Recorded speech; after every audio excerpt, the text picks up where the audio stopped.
Nama saya Abdul Rozak, saya Kapten Boeing 737 dengan GA421 yang waktu itu mengalami ditching tanggal 16 Januari 2002 dan inilah cerita saya.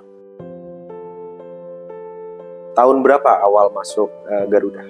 Awal masuk Garuda tahun 1980. Kemudian pada saat pensiun tahun 2016, kemudian diperpanjang berakhir tahun 2020 karena waktu itu kondisinya COVID, maka tahun 2020 diberhentikan. Jadi harusnya sampai 2021 karena kena COVID maka semuanya berhenti semua. Ada pengalaman berkesan mungkin saat kerja di Garuda? Tahun 2002, tepatnya 16 Januari 2002, pada saat saya menerbangkan dari Mataram ke Yogyakarta, dan saat itu cuacanya memang bulan Januari, masa itu hampir semuanya hujan seluruh Indonesia, dan pada saat ketinggian di 16.000 itu pesawat yang saya terbangkan tiba-tiba kedua mesinnya mati. Kemudian setelah mati berusaha untuk menyalakan kembali dan tidak berhasil, dan akhirnya kami melakukan pendaratan darurat di Anak Sungai Bengawan Solo. Berapa orang waktu itu lagi yang ada di penumpangnya 54 dan berat pesawatnya 53 ton.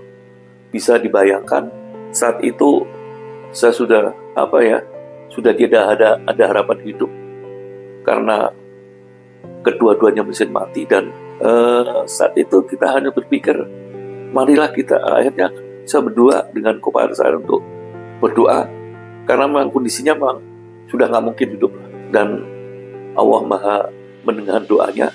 Akhirnya kami bisa mendaratkan pesawat itu di Anak Sungai Bengawan Solo itu, dan akhirnya kami dengan 54 penumpang selamat, satu pramugari yang meninggal dunia karena dia pada saat pertama kali pesawatnya menyentuh air dan kena batu besar, akhirnya kedua pramugari itu terlempar keluar, kesedot keluar, yang satu jauh, yang satu dekat, yang jauh tidak tertolong dan akhirnya meninggal. Ada luka batin apa atau? Ya, saat itu saya harus di BAP, kemudian saya harus menempuh berbagai ujian lagi. Salah satunya adalah ke psikolog karena itu kan menyangkut psikologis ya. Jadi saya waktu itu di grounded selama 6 bulan, tidak boleh terbang, dan bolak-balik kembali ke psikolog apakah masih trauma atau enggak, sekali, 2 kali, sampai 3-4 kali. Akhirnya dalam 6 bulan itu saya dinyatakan sudah fit kembali, akhirnya saya bisa terbang lagi. Apakah sampai sekarang masih membekas mungkin trauma tersebut? Trauma sih masih ya, tapi ya memang kejadiannya kan tragis ya. Jadi mesin dua-duanya mati, kemudian kemungkinan hidup juga sudah nggak, kemungkinan kecil lah itu. Jadi ya masih ada sedikit-sedikit lah traumanya. Apakah ada dampak yang terjadi signifikan mungkin di hidup Captain? Hanya kami bisa meningkatkan bagaimana meningkatkan keimanan, menghargai bagaimana masih diberikan umur panjang itu. Kami selalu mengingat bahwa sebetulnya saya kasih umur loh. Itulah yang membuat kami itu masih alhamdulillah kami masih bisa memberkahi kehidupan yang selama ini kami jalani. Katanya Captain punya buku ya, menerbitkan buku. Betul. Apakah buku tersebut Captain yang tulis? Tepatnya tahun 2012-an kira-kira. Saya harus menulis sesuatu yang untuk generasi muda. Bagaimana pada saat kejadian emergency, kemudian bagaimana mengobati trauma ini supaya bisa lebih cepat. Itu saja waktu itu saya harus menulis. Saya harus mengeluarkan buku ini supaya nanti ke depannya bisa buat pelajaran generasi muda. ketika terjadi restrukturisasi Jiwasraya, kira-kira apa tanggapan Kapten? Kan begini ya, saya nggak ngerti juga. Ini ada restrukturisasi. Duh, restrukturisasi apa?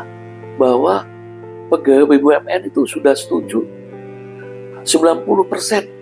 Kaget juga loh, kapan dia memberikan pengumuman itu kok semuanya kok dibilang udah 90% pegawai setuju. Ini kan namanya, dan itu opsi yang semuanya tidak enak semua. Dari opsi 1, 2, 3, 4 itu tidak enak semua.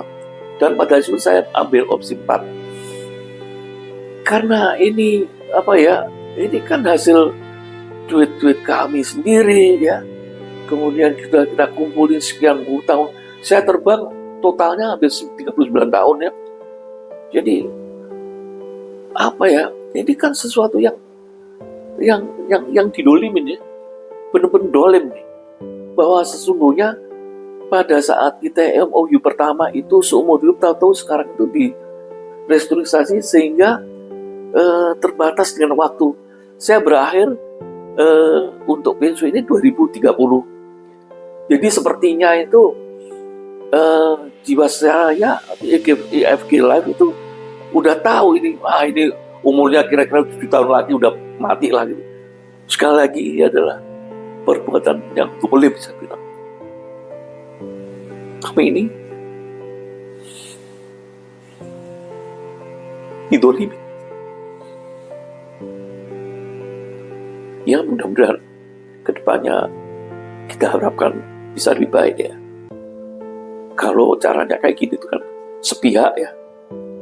Yaitu. Apakah Kapten merasa terpaksa untuk memilih opsi tersebut? Ya terpaksa. Karena kalau tidak kita pilih, tidak akan keluar itu dana pensiun. Ya mau nggak mau kita tanda tangan. Gitu. Jadi ya gimana lagi, udah nggak ada opsi lain. Kira-kira harapan Kapten terhadap pemerintah dan Jiwasraya dan juga mungkin sekarang namanya IFG Life, itu apa Kapten? Harapan Kapten? Ya harapannya sih ya dikembalikan lagi ya seperti yang semula awal dari MOU yang pertama itu.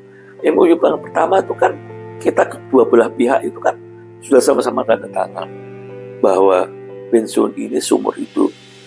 Tapi di dalam perjalanan itu kok tahu-tahu dikasih opsi yang semuanya tidak enak semua dan itu terbatas dengan waktu. Itu saja harapan kami supaya